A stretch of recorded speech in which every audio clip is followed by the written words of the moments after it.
Nah sekarang ini yang paling bahaya. Semua pakai uang. Akan tiba satu keadaan di mana peradaban ukurannya materi. Masalah pun materi. Ya, coba nih yang terjadi di Palestina, di mana-mana Timur Tengah. Materi nggak jauh dari oil and gas. Minyak dan gas. Itu yang sekarang rame-rame, kan materi dunia, kedudukan. Sudah dapat kedudukan, cari apa? Cari materi juga. Cari tambang, cari emas, cari nikel, cari batu bara, cari macam-macam materi dunia. Ya, saya nggak tahu kalau di sini ya, nggak tahu saya. Cuma kondisinya ya akan tiba begini. Mau sekolah harus punya uang. Uangnya pun bukan standar uang harus ada, bukan. Tapi diukur dengan materi, nggak bisa bayar, nggak usah sekolah. Tiba itu akan tiba waktunya. Ya, semua pakai uang. Kedudukan pakai uang. Akan tiba masanya. Nah, kalau semua diukur sudah menggunakan materi, maka dunia lawannya akhirat. Akhirat pasti menurun. Orang tuh kalau sudah sibuk dengan dunia, jangan harap akhiratnya akan naik. Pasti turun. Karena itu lawan. Ya, akhirat tuh lawan dunia. Lawan tuh maksudnya begini, kalau yang dunianya diarahkan tuh akhirat, bagus. Tapi kalau difokuskan dunia, ini pasti tinggal. Ya, jadi konsep lawan tuh bukan berarti dipertentangkan, bukan. Maksudnya, hidup di dunia ini perangkatnya dibawa memenuhi kebutuhan akhirat. Bukan meninggalkan profesi yang baiknya. Anda tetap jadi direktur. Jangan resign. Saya mau jadi pengurus masjid aja. Jangan. Itu ceramah yang salah. Tetap jadi direktur, cuman sholat tetap dijaga. Manajer tetap hafal Quran. Dokter tetap puasa sunnah. Jadi profesinya mengantarkan pada kebutuhan akhirat. Yang salah itu direktur proyek dunia dikejar, sholat tinggal, ya, Quran nggak pernah baca, larut tadi situ dikuasai oleh dunia. Ukuran akhirat sudah nggak ada. Kalau ukuran akhirat sudah nggak ada, kontrol akidahnya hilang. Kalau sudah hilang, sifat ihsannya melemah. Ihsan itu merasa diawasi Allah. Anta'budallaha ka'annaka tarahu. Sudah pekerjaan nggak jadi ibadah, sudah merasa nggak dilihat Allah, bahaya. Kadang-kadang aneh ya, rizki itu kan nggak tahu diatur.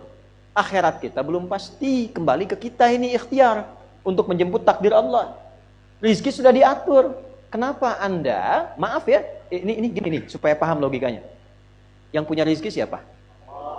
Saya ulang nih, yang punya rizki siapa? Yakin? Baik. Ini ada tawaran kerja jadi penjaga toko. Saya nggak perlu sebutkan tokonya apalah.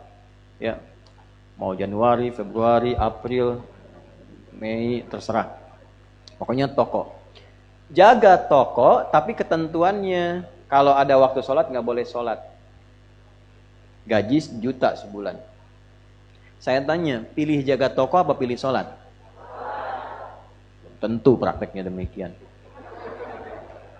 Naikkan lagi deh, antum nih yang kerja di perusahaan. Ada tender nih. Ini kalau 1 juta masih bisa kelihatan sholat. 100 miliar tendernya.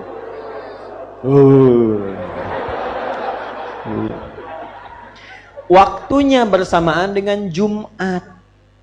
Pilih Jumat atau pilih 100 miliar?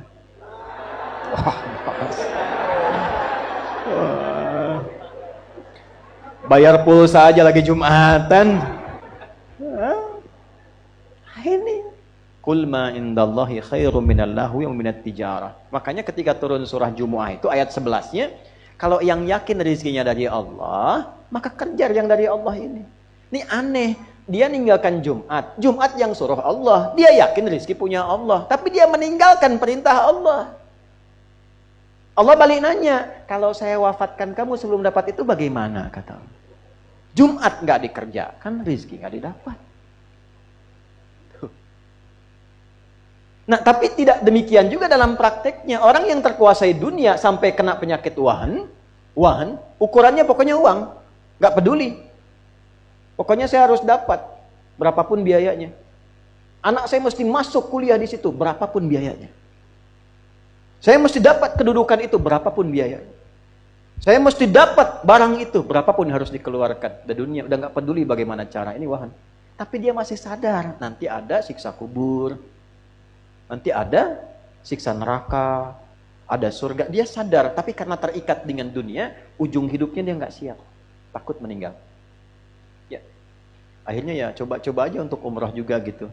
Cuman hartanya dipakai dari hasil nyogok, hasil korupsi, macam-macam. Jadi begitu ada orang haji mengatakan labbaik Allahumma labbaik, maka dijawab oleh malaikat. Allah sampaikan ke malaikat, la labbaik la sa'daik. Enggak ada labbaik tuh, enggak ada sa'daik.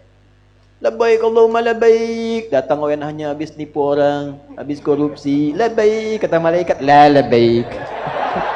Enggak ada labbaik tuh. Tuh albek tuh katanya.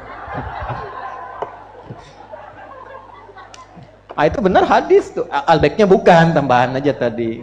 La labbaik la sa'daik, kata malaikat. Enggak ada kamu labbaik, enggak ada sa'daik. Enggak ada benar-benarnya kamu itu. Gitu. Kamu hati-hati. Itu Tuhan.